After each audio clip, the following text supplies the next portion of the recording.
கிருஷ்ணகிரி அருகே மோட்டார் சைக்கிளை ஏற்றி எலக்ட்ரீஷியனை படுகொலை. காஞ்சா மது போதையில் வந்த நபர்களால் வெறிச்செயல். அங்கு பரபரப்பு.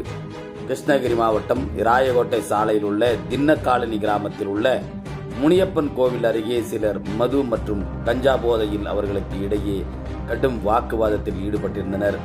அப்போது அதே கிராமத்தை சேர்ந்த சின்னத்தம்பி மற்றும் அவரது மகன் வெற்றி ஆகியோர் இங்கு எல்லாம் சண்டை போடக்கூடாது என எச்சரித்துள்ளதாக கூறப்படுகிறது. பின்னர் அங்கிருந்து கிளம்பிய போதை ஆசாமிகள் மீண்டும் சிறிது நேரம் கழித்து மீண்டும் அதே முனியப்பன் கோவில் அருகே வந்து சின்னத்தம்பி மற்றும் வெற்றியிடம் தகராறில் ஈடுபட்டுள்ளனர். பின்னர் தனக்கு உதவியாக வெற்றி தனது நண்பரான எலக்ட்ரீஷியன் கார்த்திக்கை வரவழைத்துள்ளார்.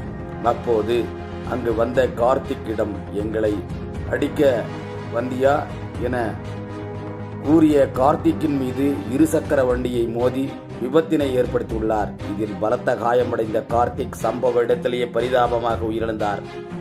இந்த சம்பவம் குறித்து தாலுகா காவல்துறையினருக்கு வழக்கு பதிவு செய்து கொலை செய்துவிட்டு தப்பி ஓடிய போதை ஆசாமியை தேடி வருகின்றனர். இந்த நிலையில் இறந்து போன கார்த்திக்கின் உறவினர் மற்றும் தின்னக்காலனி கிராமத்தை சேர்ந்த மக்கள் காஞ்சா போதையில் எலக்ட்ரீஷியன் கார்த்திக்கை கொலை செய்த ஆசாமிகளை கைது செய்ய வலியுறுத்தி கிருஷ்ணகிரி தாலுகா காவல் நிலையத்தில் குவிந்ததால் அங்கு பரபரப்பு ஏற்பட்டது.